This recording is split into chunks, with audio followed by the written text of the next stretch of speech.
La route est ouverte maintenant, et c'est le déferlement des blindés vers Colmar. Voici les faubourgs. Et voici enfin Colmar libéré, la dernière grande ville que tenait encore l'ennemi. Une population joyeuse acclame ses libérateurs.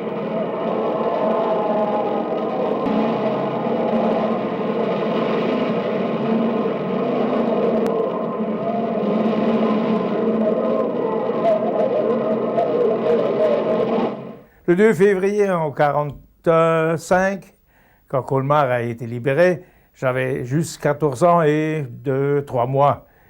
Alors, j'habitais rue du Prunier. On a vécu ces derniers jours de cette libération. Alors, naturellement, nous, comme gosses, on était tous là dans le quartier, on traînait. Et comme tout le monde le sait, il y avait la neige qui était vraiment, cette année, énorme. Et le froid qui existait, pour le manger, là, on n'en parle pas.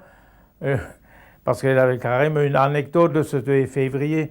Ma mère, le samedi, le jour avant, elle a dit, mais on n'a plus rien à manger. On avait quelques des ratés, des routiraones, comment ça s'appelle ça, qu'on avait encore et quelques patates. Alors elle a dit, c'est tout ce qui nous reste pour me le manger. Et c'est ça c'était le dernier dîner chez les Allemands, pour dire. Et ça, c'était dans la cave, parce qu'on vivait tout le monde dans la cave.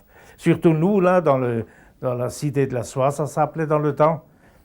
Et nous, qui étaient les derniers rangés, on ne voyait personne dans les maisons. On avait même, ils ont mis ils ont enfoncé dans la cave, ils ont mis des trous qu'on pouvait sortir d'une cave à l'autre.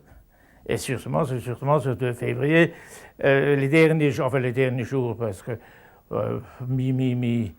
mi-janvier, début janvier, on a commencé à barrer la route.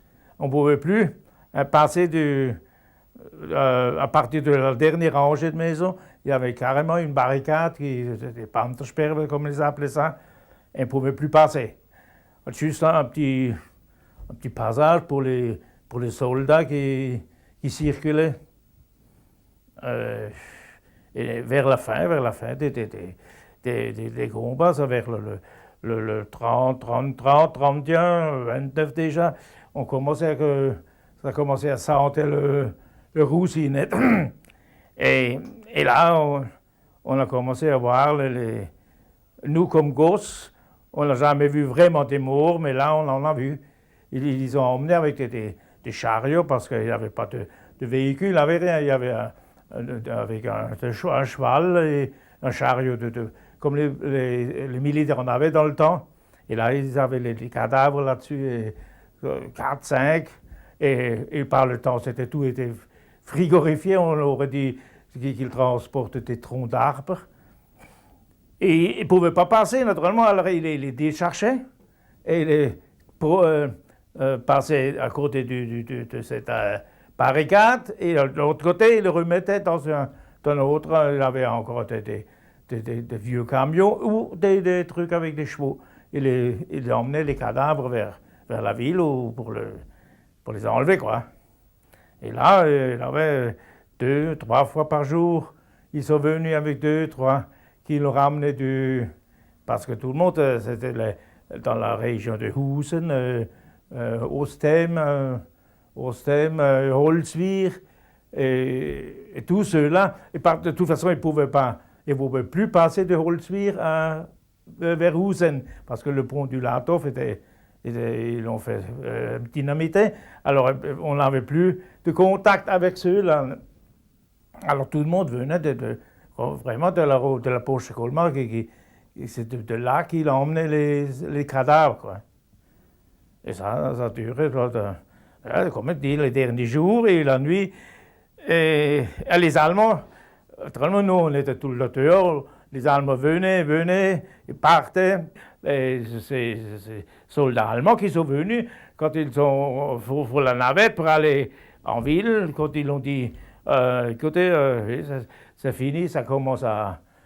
On a perdu, nous, on s'en va maintenant. Alors, ça c'était le 1er ou le 31, ça c'était vraiment la fin déjà. Alors, on attendait pour quelque chose qui vient, mais on ne savait pas que ça allait même encore aussi vite. Hein. Ça se passait vraiment pendant la nuit. Parce que le jour avant, le 1er février, on ne savait pas que c'était déjà si près. Et là, ça faisait vraiment... on avait la peur, on commençait à vraiment avoir peur, parce qu'on voyait les grenades et les mitrailleuses qui crachaient pendant toute la nuit. On n'osait plus sortir, et le matin, on a entendu quelque chose qui bougeait. Alors j'avais notre grand-père qui était encore avec nous. Il est sorti, il a dit, regardez, il y a des Américains, sûrement des Américains, sont plus les Allemands. Ces Allemands sind geschwoben, mais c'est Franzosen. On est sorti. Et éventuellement, il y avait des Américains, c'était tout de suite des Noirs encore. Né? Alors on était vraiment saqués quand on n'a jamais vu un Noir encore en militaire. Et il y avait deux Américains. Ils l'ont traîné un schleu, un boche, qui le ramenait à travers les champs. Il est vraiment blessé. Il l'a carrément mis à côté du mur, là, à côté de chez nous. Là. Il y avait l'autre qui est resté avec son flingue, naturellement. Il a surveillé et l'autre est de nouveau reparti. Et comme ça, pendant toute la journée. Alors il y avait les Américains qui sont venus, ils ont cherché le blessé et aux autres soldats. Et ils ont emmené ramasser les fusils. Ils n'ont rien savaient d'autre que les casser. Ils ont carré le bois, ils l'ont cassé et ils l'ont laissé traîner. Alors le comble, c'était, ils ne pouvaient pas passer. Il y avait un char qui venait de Holzwir, de Holzhusen, de ce côté, qui venait du cimetière, et il était là devant.